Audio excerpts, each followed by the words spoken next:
Alright, the most confusing player in the NBA. DiVincenzo always ready to push. Poole falls down, turns. Oh my god, there's no way. Always ready to push. Poole falls down. Okay, so I'm gonna be completely honest here. I have no idea what this is, but I think that's okay because I don't think anybody knows what is happening here. But the one thing that is certain is that this— Come on, Poole, you gotta be playing good. Bro, Poole needs to be putting up like 15, 20 points a game. Cause like, yeah. just a glimpse into how rough this season has been. Because right after a breakout season in his third year in the league, Jordan Poole signed a contract extension of 4 years, $128 million. But now, the year before that contract goes into effect, he is having a noticeably worse season, to the point where some fans say the Warriors should have never even given him that much money.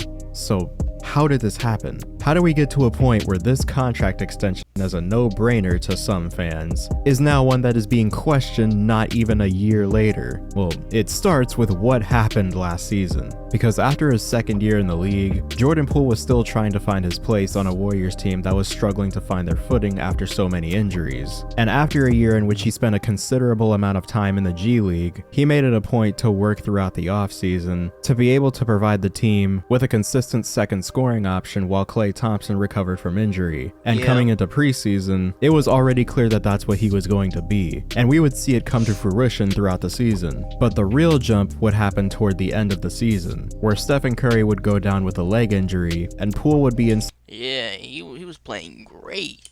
Back into the starting lineup, and he would average 26 points over the rest of the regular season and 21 points in the first round of the playoffs, where he would continue starting as Steph worked his way back into his normal rotation. And after that, he would be sent back to the bench unit and help the Warriors win the 2022 championship. And later that offseason, the Warriors would end up signing him to a contract extension worth 4 years, $128 million. And then it happens.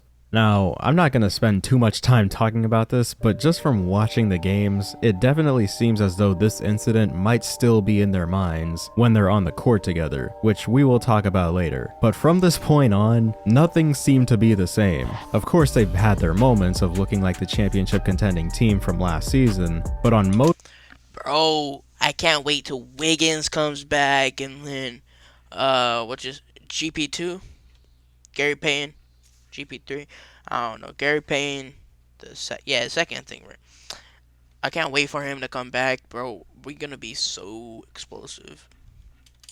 nights, they look completely lost and out of sorts, and a lot of that blame has been put on Jordan Poole, as he was supposed to be responsible for bridging the gap between the Warriors' two timelines, because the way they attempted to build a team meant that they would have a starting lineup with the veteran players and a bench full of younger talent to help provide a spark.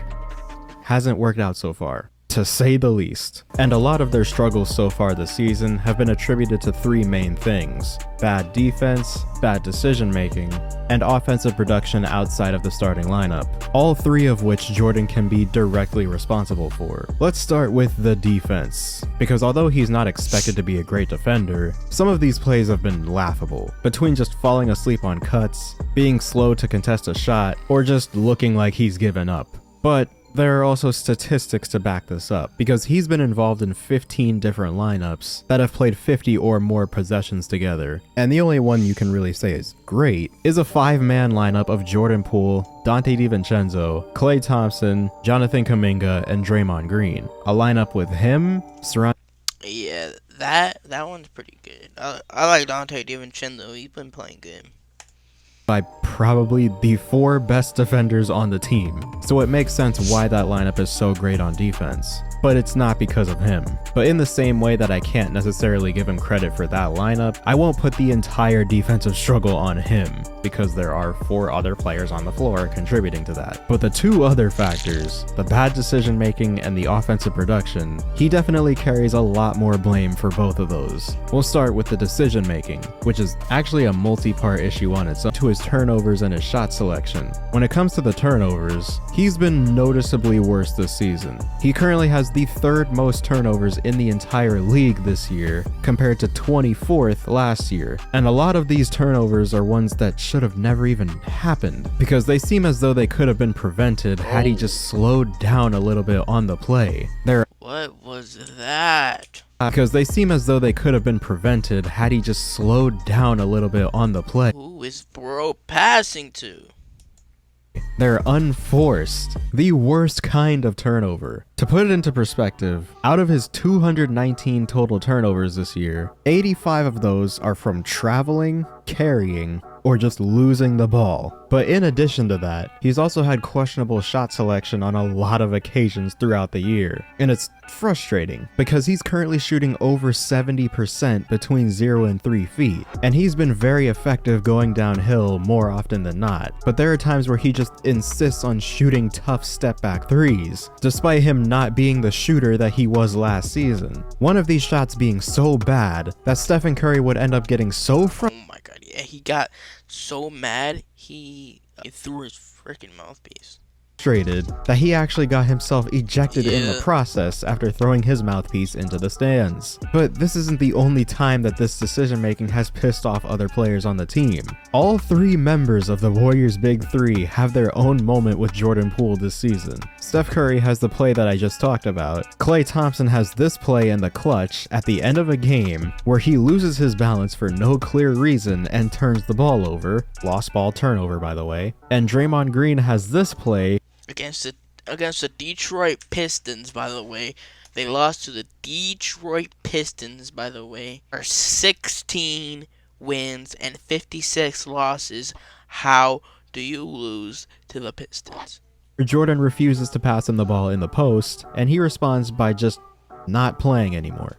But I understand that this play in particular is definitely more of a Draymond problem than a Poole one, and it could also be a lingering side effect of what happened in practice before the start of the season, but the point still stands. Multiple other players on the team have had their moments being frustrated with some of his decision making, but if they weren't frustrated with that, they were definitely frustrated with the level of offensive production from the bench, and that's our last key factor, because when Jordan Poole was put back on the bench at the start of the season, he was expected to be a primary scorer and a facilitator that would run the offense while the starters sat. And this was expected to be absolutely unbeatable. You run into statistically the best starting lineup in the NBA, and then you have Jordan Poole coming off of that breakout season, coming off the bench. It was expected to be a cakewalk, but clearly it has been anything but, because although the bench has picked up their level of play in recent months, towards the start of the season, they were historically bad, with Poole of course being at the center of it, because in about the first month and a half of the season, the Warriors played 23 games. Jordan Poole came off the bench for 19 of those games, and started 4 of them, and during that time, he averaged just 16 points per game. But then,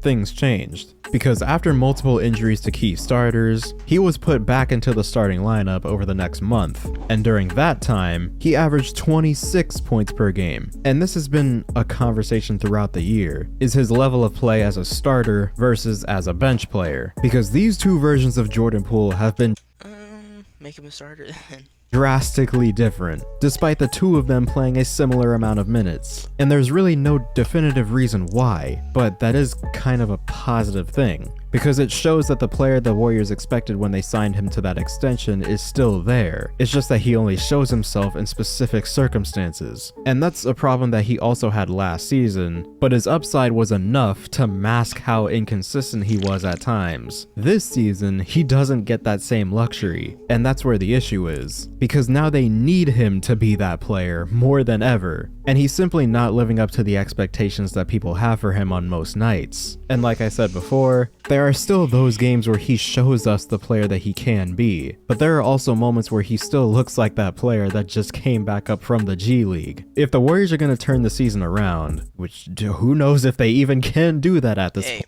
Hey, they will. But if they want to do that, then Jordan Poole needs to at least be a more consistent option. He doesn't even necessarily need to do that much. Just be more consistent, because it's that inconsistency on a game-to-game basis that really hurts, as told by this anonymous Western Conference staffer, because even they can see that Jordan Poole is possibly the most confusing player in the NBA. But with all that being said, I hope you guys enjoyed this video. Subscribe if you're new, hit the bell to be notified when I upload, comment down below what you want to see next, and as always, I'll see you guys in the next one. Yeah, Golden State was winning they're winning the finals.